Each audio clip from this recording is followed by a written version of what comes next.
Nous allons ouvrir la Bible ensemble dans le livre de Romains chapitre 8. Le livre de Romains chapitre 8.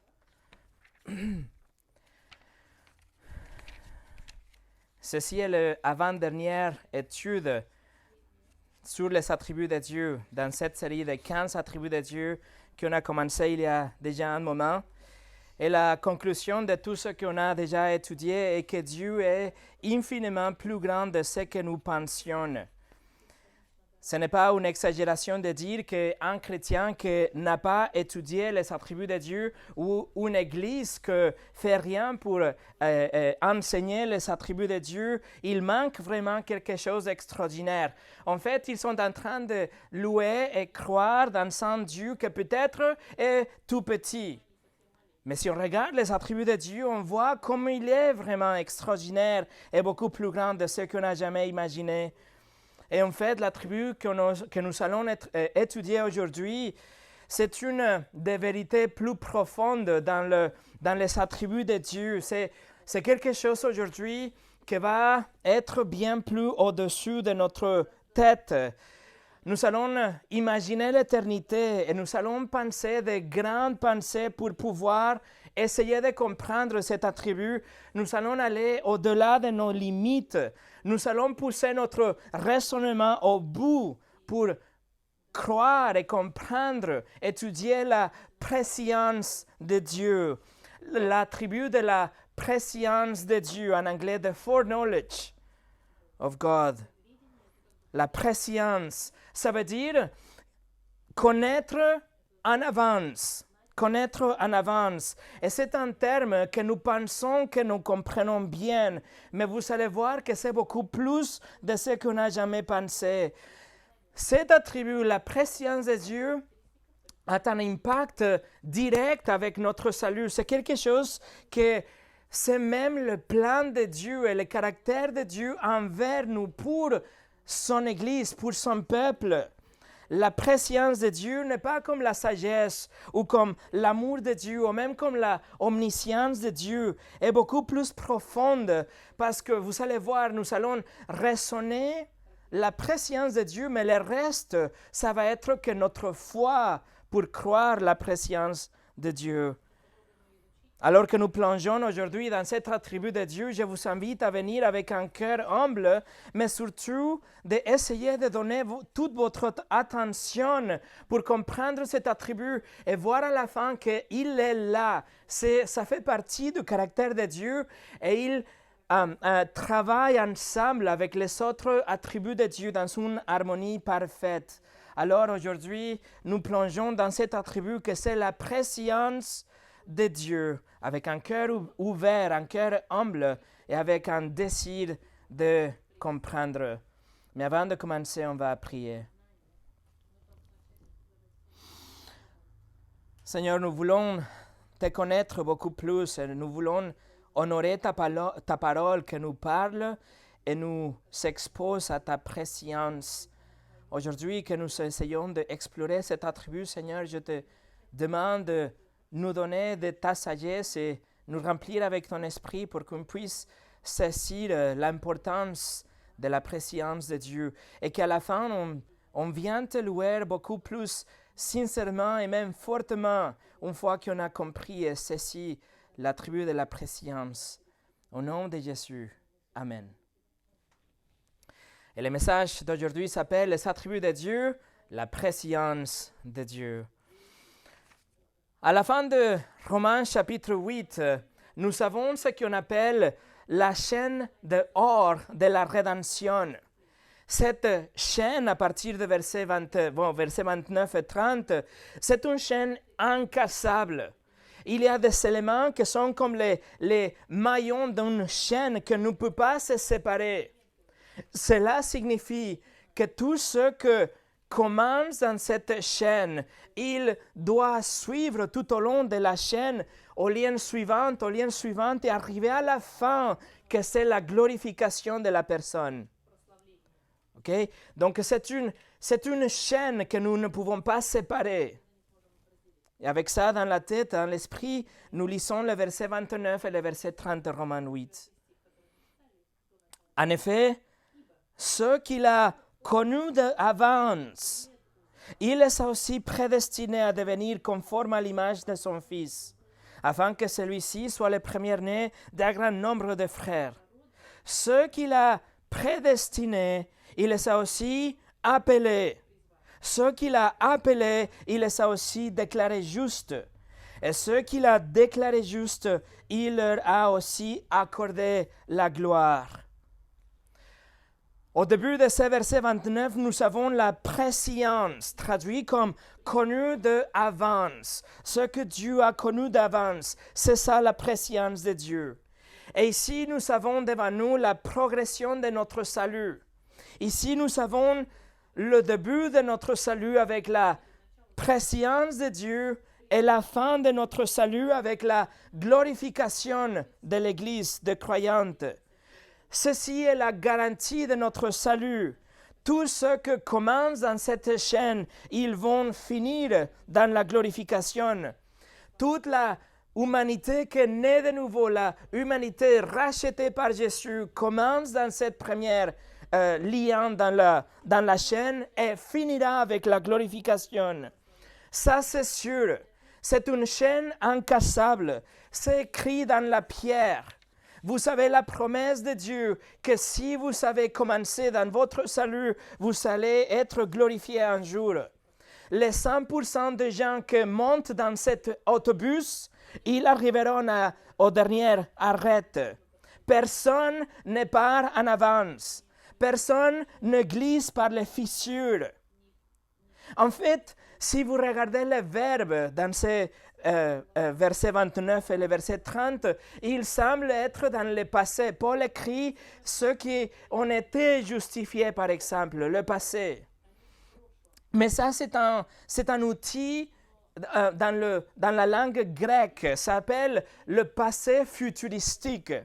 C'est-à-dire qu'il y a quelque chose dans le futur qui est tellement sûr qu'on l'écrit comme si c'était déjà passé. C'est pour ça qu'il écrit ça dans cette passé futuristique. Nous allons être glorifiés, mes amis. Aussi sûr que Dieu est Dieu, aussi sûr que vous êtes en train de respirer aujourd'hui, nous serons glorifiés. Mais comment tout cela commence? Tout ça commence avec l'attribut de la préscience. Tout ça commence, tout ça part, tout ça dépend de ces premiers liens dans la chaîne que c'est la préscience de Dieu. Sans la préscience de Dieu, personne ne sera glorifié à la fin. La préscience est essentielle. La préscience est le carburant de cet autobus, de cette progression dans le salut de l'homme. Voilà, ça c'est à grosso modo l'introduction de la préscience. Mais maintenant, je vous invite à voir trois choses, à diviser notre temps dans trois parties. Premièrement, je veux vous dire ce que la préscience n'est pas. Numéro 2, nous allons voir ce que la préscience est vraiment. Et à la fin, nous allons voir la préscience dans notre salut. Numéro 1, ce que la préscience n'est pas. Le mot préscience vient du mot grec que c'est pros, ça veut dire avant, et ginosko, que ça veut dire connaître. Alors, préscience, c'est connaître en avance, connaître avant.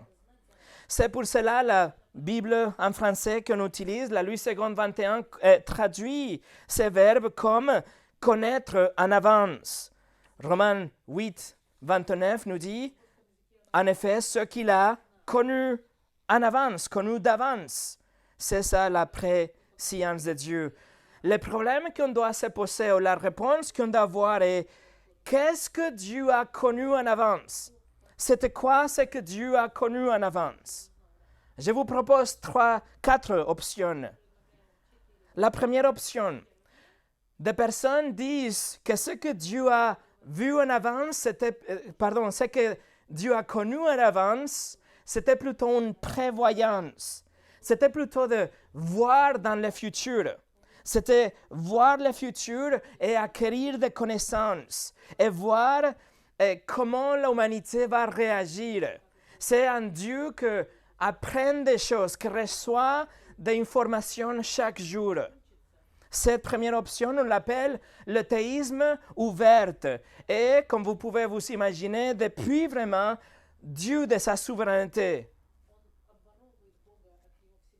Deuxième option, des autres personnes soutiennent que Dieu n'a pas connu en avance, mais plutôt il a vu ce que les hommes feront en avance.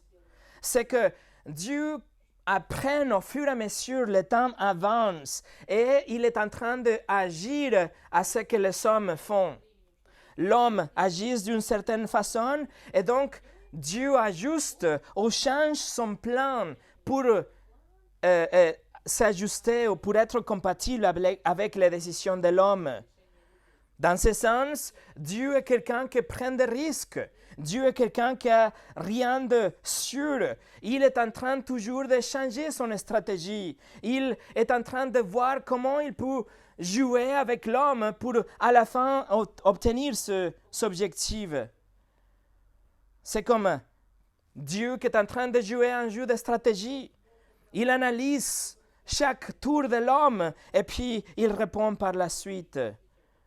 Par contre, la préscience de Dieu n'est pas qu'il a simplement regardé dans le futur et ce n'est pas qu'il voit le futur pour connaître les actions de l'homme, mais plutôt Dieu connaît ce que les hommes vont faire. Il a décidé le plan des hommes. Il règne activement sur les affaires de l'homme.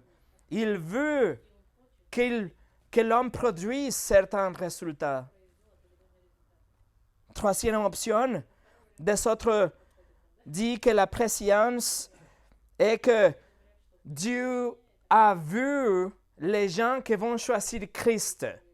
Dieu a vu à travers le temps et il a vu les gens qui allaient recevoir Christ. Et donc, il a connu en avance ces gens-là et il a décidé de les sauver parce qu'ils ont décidé de choisir Christ. Ils disent que Dieu connaissait quelque chose en nous. Il nous a vus en avance et il a vu qu'on avait quelque chose de bien et on avait de la foi pour croire en Christ et sur cette base, il nous sauve. Mais vous voyez le problème avec cette option? Le problème est que qui est le souverain dans cette option? C'est l'homme qui est souverain. C'est l'homme qui décide et Dieu tout simplement est en train de choisir sur ou en base de la décision de l'homme. C'est l'homme qui devient souverain et Dieu qui est soumis à la décision de l'homme. Si Dieu n'est pas souverain sur chaque atome de l'univers, y compris les décisions de l'homme, y compris le salut de l'homme, alors Dieu n'est pas Dieu de tout. C'est comme R.C. Sproul a écrit, Dieu connaît aussi bien la microdimension que la macrodimension de l'univers tout entier. Il compte les cheveux même de nos têtes. Non seulement il sait ce que nous allons faire avant que nous le fassions, mais il connaît aussi toutes les options que nous aurions pu choisir sur le moment. Sa connaissance est parfaite et absolue. Il n'est pas un formidable joueur d'échecs qui doit attendre pour voir ce qu'on va faire. Mais il sait absolument ce que nous allons faire avant même de le faire. Avant qu'une parole sorte de nos lèvres, il sait tout et tout entièrement. Une mauvaise compréhension de la préscience de Dieu ignore la nature pécheresse de l'homme.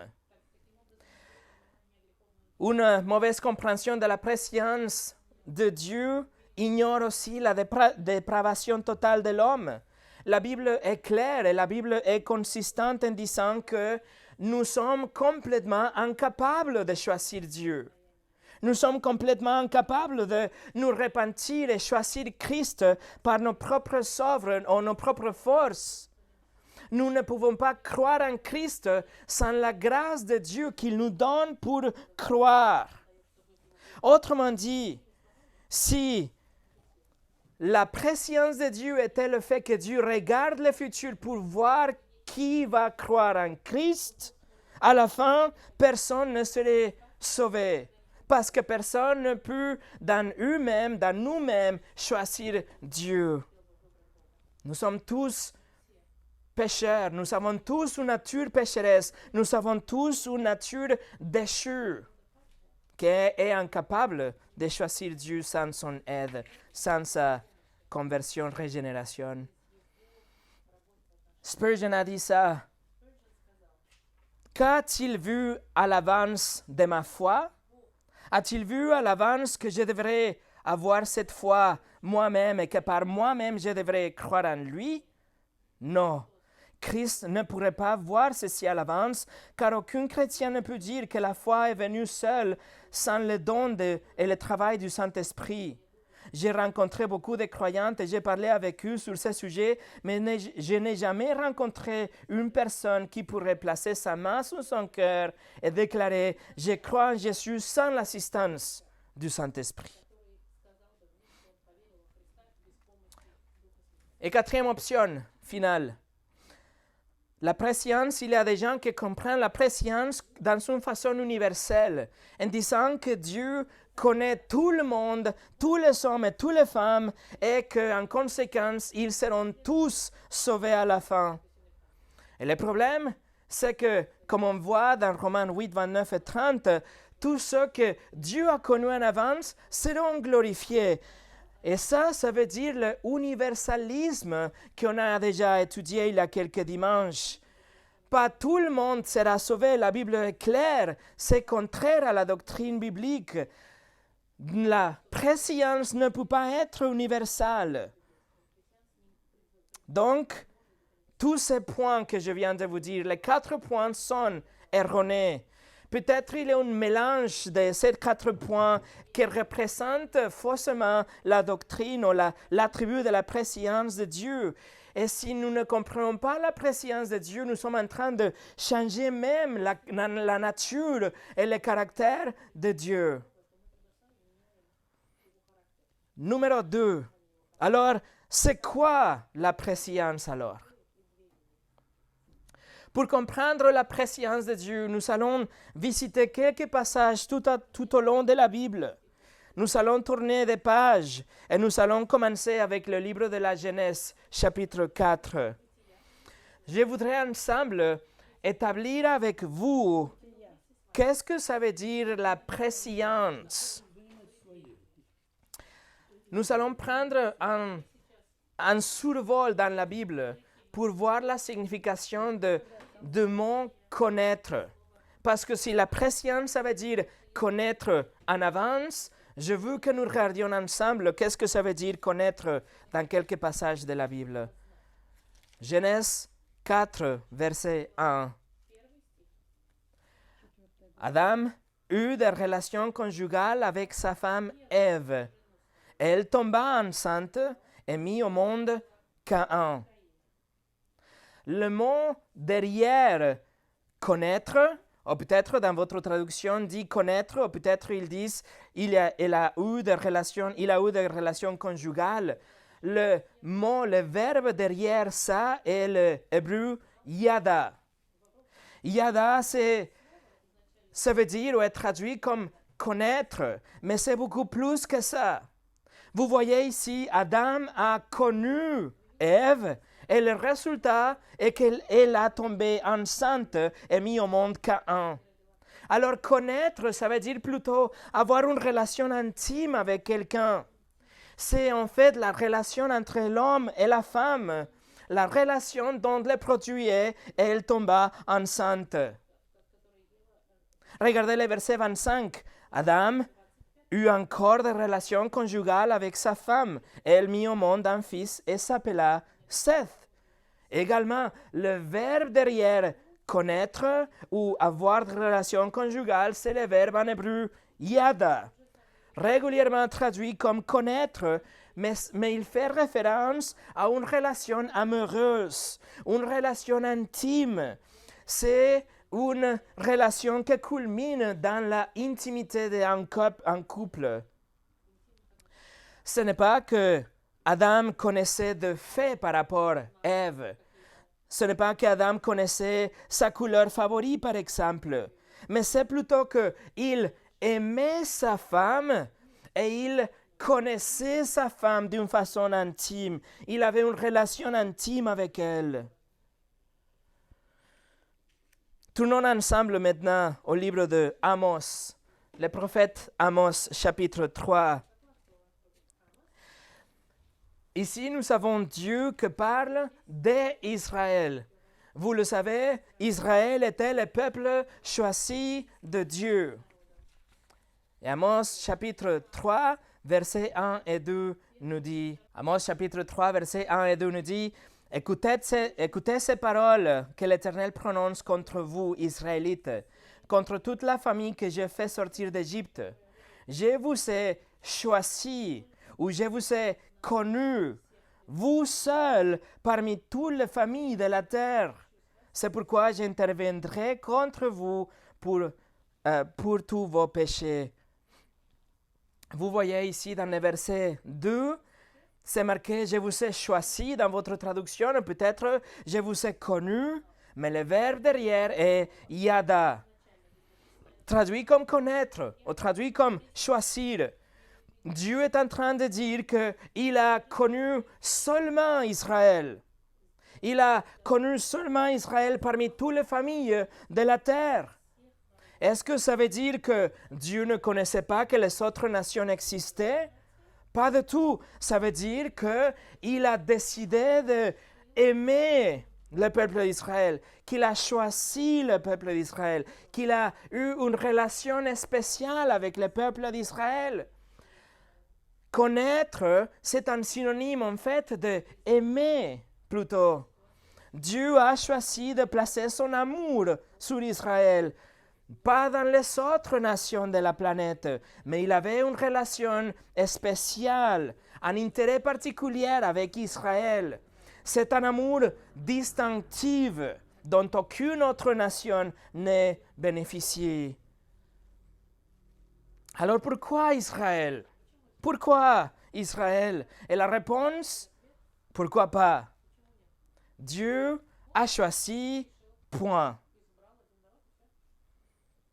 Et ça, c'est connaître. Ça, c'est yada, la connaissance intime dans l'Ancien Testament. Dans le Nouveau Testament, nous avons l'équivalent, le verbe en grec ginosko, traduit aussi comme connaître.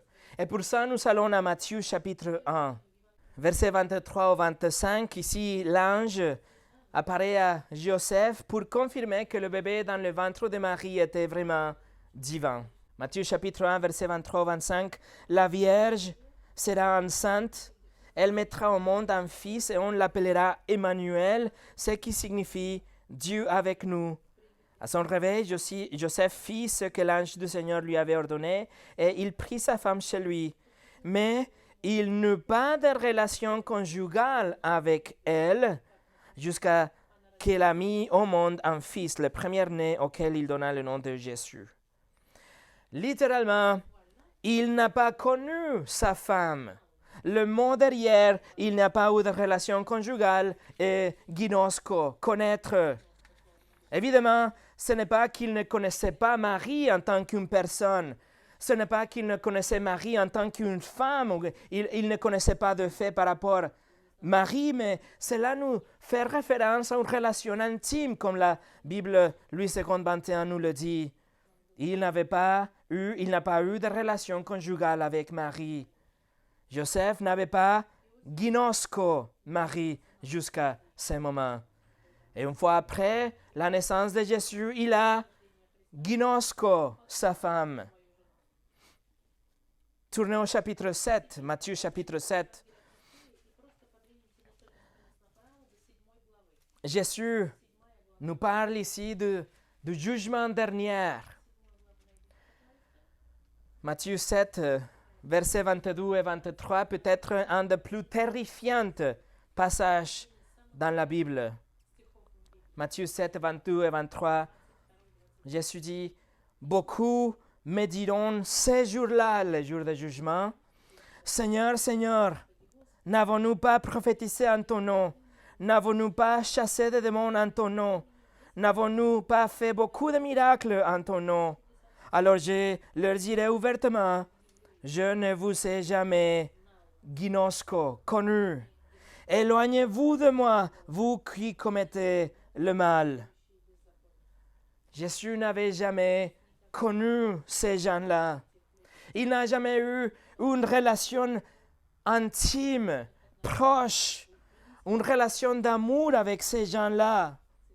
Bien sûr, Jésus les connaissait en tant que personne. Il existait, il savait qu'il existait. Il savait qui étaient ces gens-là. Il connaissait leur nom, il connaissait ce qu'ils pensaient. Rien n'échappe la omniscience de Dieu. Mais il dit ici, je ne vous ai pas connu d'une façon particulière. Je n'ai jamais placé mon amour délibérément en vous.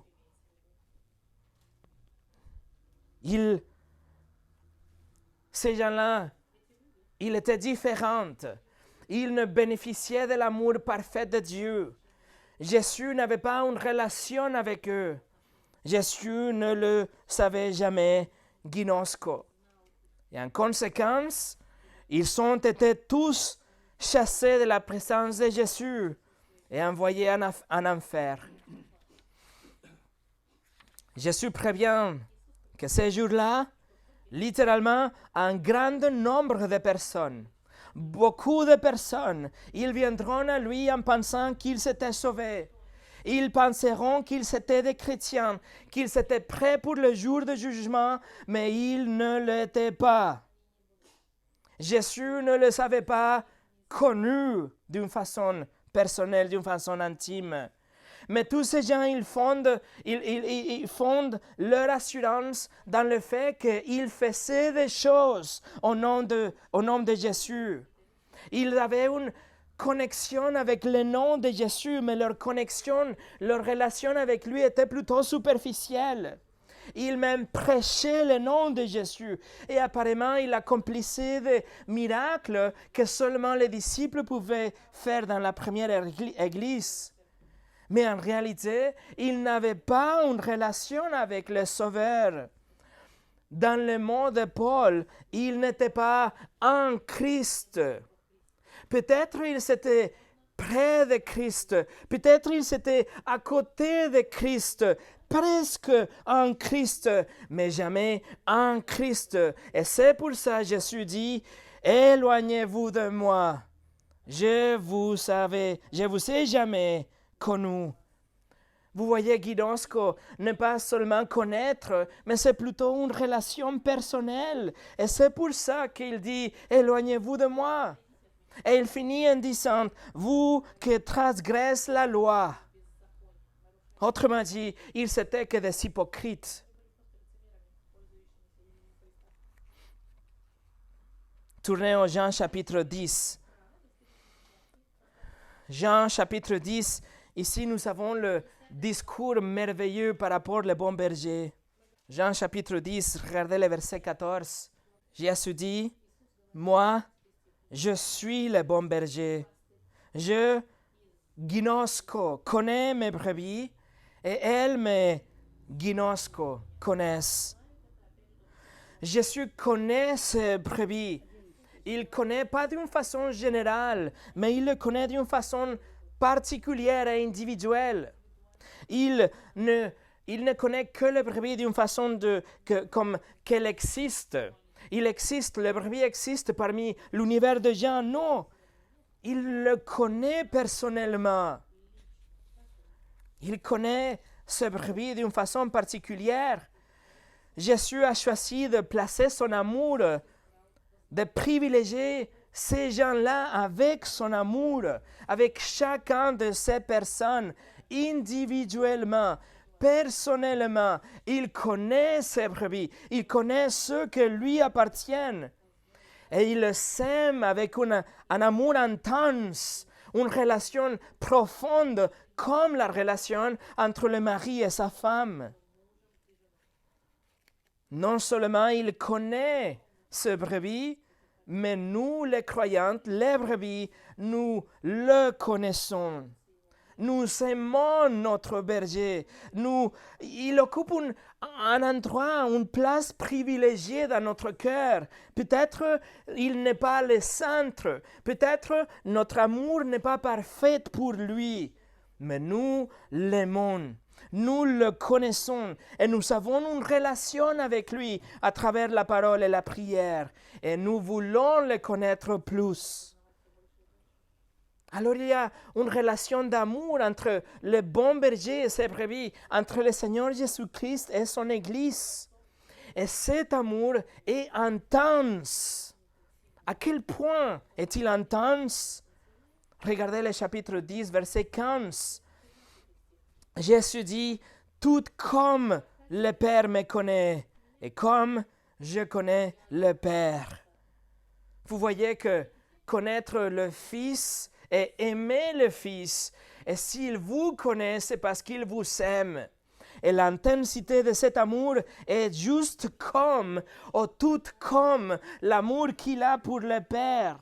La même qualité, la même force qui existe entre les membres de la Trinité.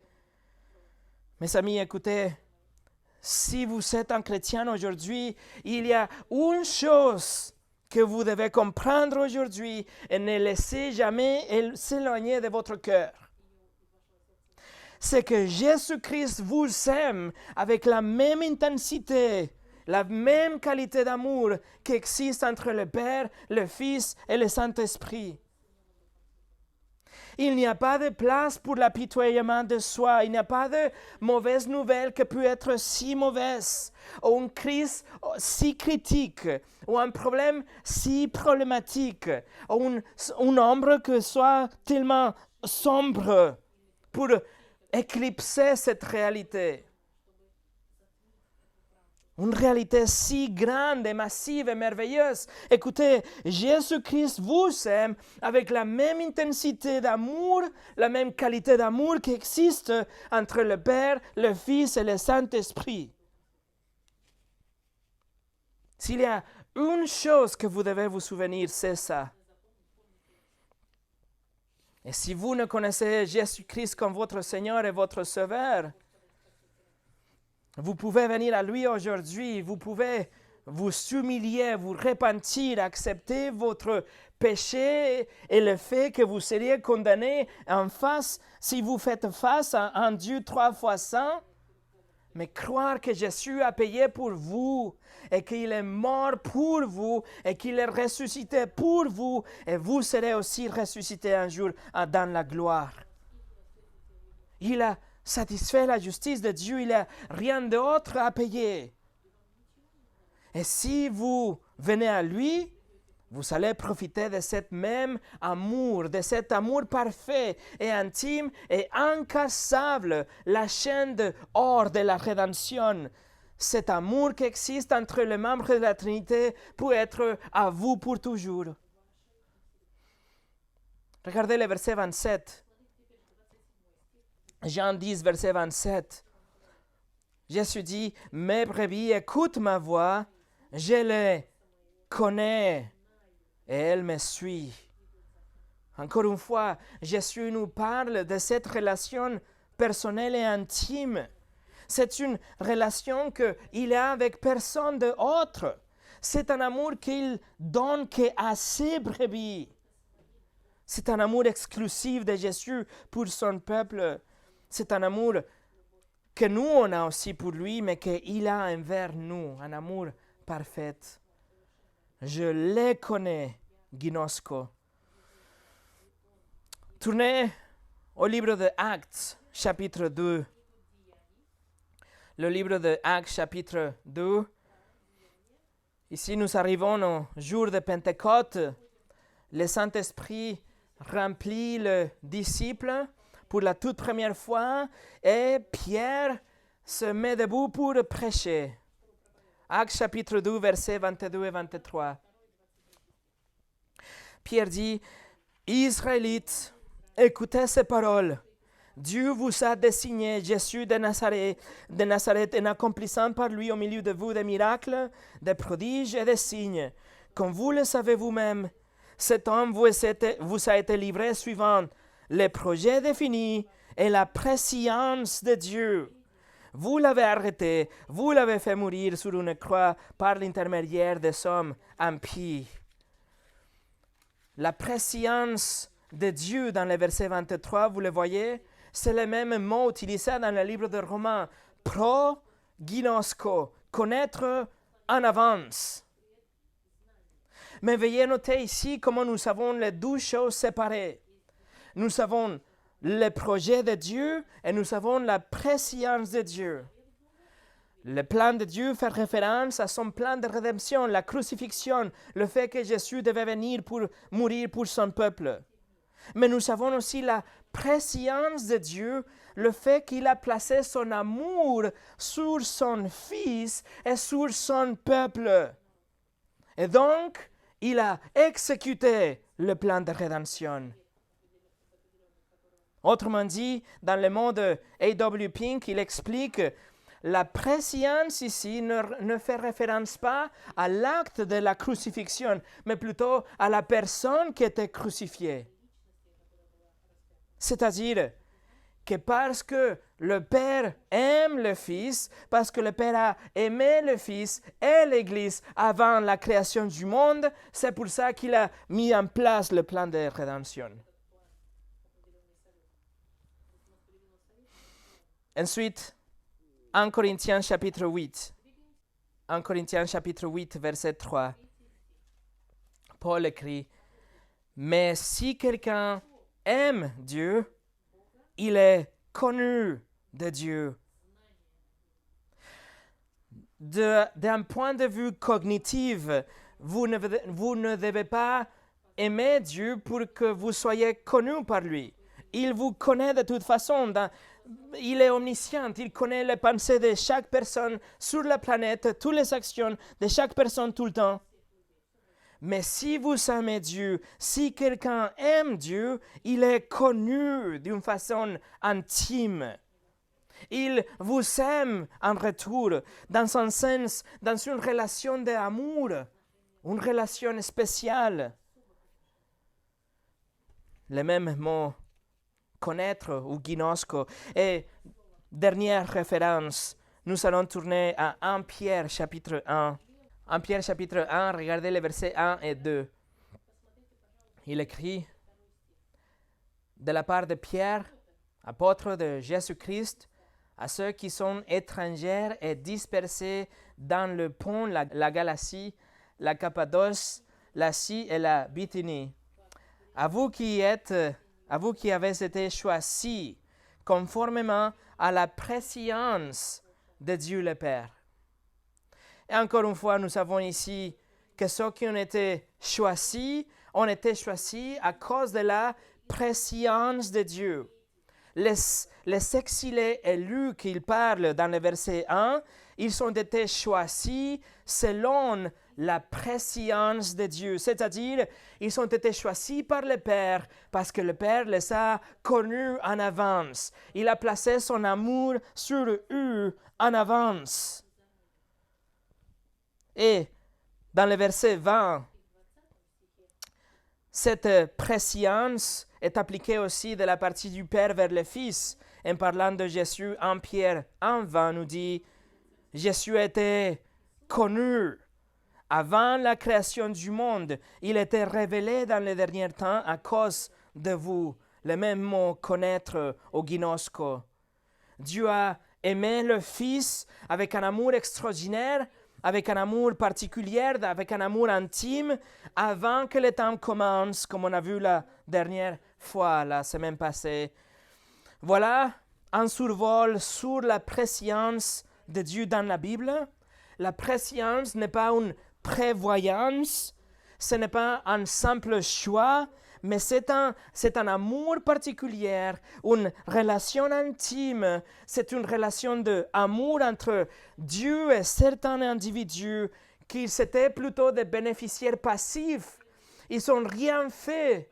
Ils ont juste reçu l'amour de Dieu, le choix de Dieu, cet amour distinctif de la part de Dieu.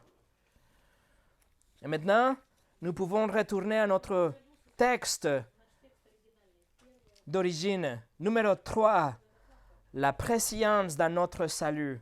Romains chapitre 8, la préscience dans notre salut. Romains chapitre 8, versets 29 et 30. En effet, ce qu'il a ginosko, connu en avance, pro-ginosko, il les a aussi prédestinés à devenir conformes à l'image de son Fils, afin que celui-ci soit le premier-né d'un grand nombre de frères. Ceux qu'il a prédestinés, il les a aussi appelés. Ceux qu'il a appelés, il les a aussi déclarés justes. Et ceux qu'il a déclarés justes, il leur a aussi accordé la gloire.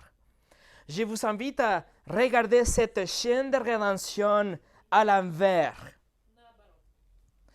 Ultimement, le peuple de Dieu sera glorifié.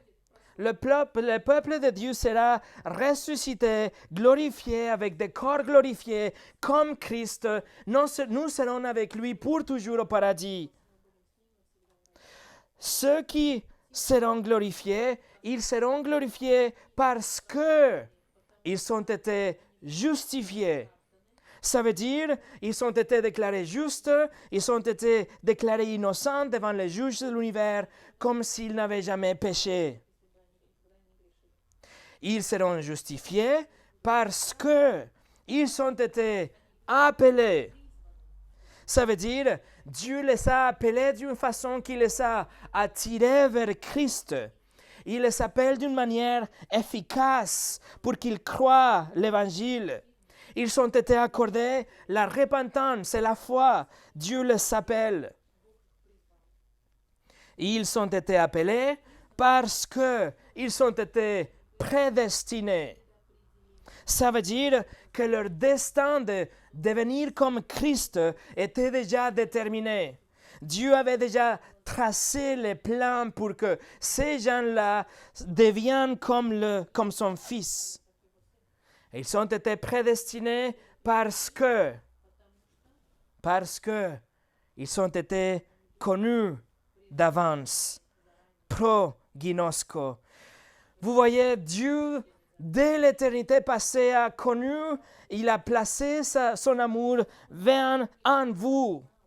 Il a choisi des individus. Il n'a pas choisi une masse de gens, mais il a sélectionné des hommes et des femmes à partir d'Adam jusqu'à les derniers jours. Et il a décidé d'avoir une relation spéciale avec eux. D'avoir une relation intime et particulière, une relation privilégiée avec ces individus-là.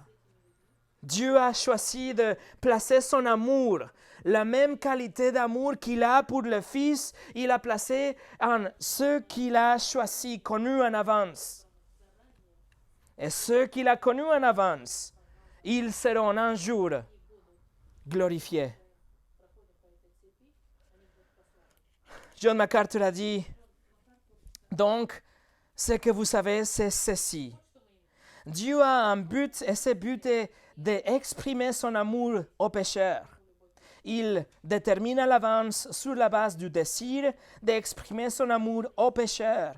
Quels sont les pécheurs qu'il a prédestinés au salut, qui seront les récipients d'une intimité éternelle avec lui, de son amour éternel, celui de son Fils.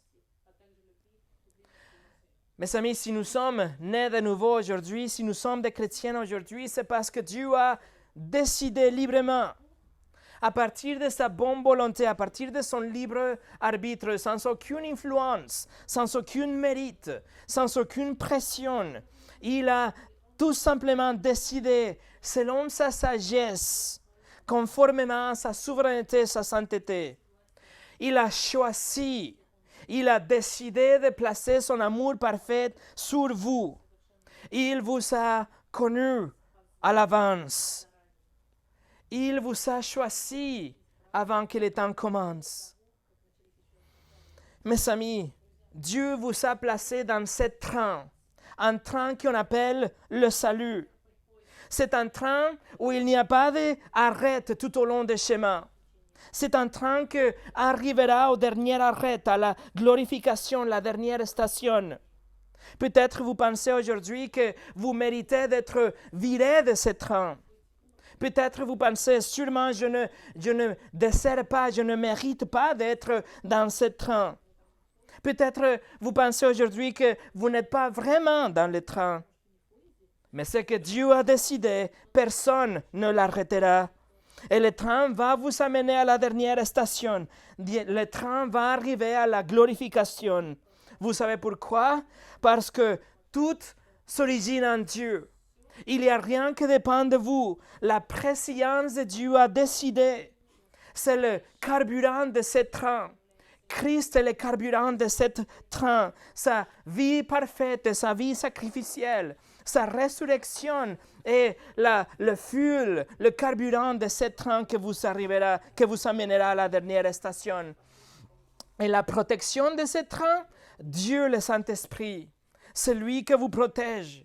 Et vous savez quoi? Le ticket vous a été donné en plus. Ce ticket est gratuit pour vous, mais c'est par la grâce, à travers de la foi, quelqu'un d'autre a payé pour votre ticket. C'était Jésus-Christ qui a donné sa vie pour acheter votre ticket.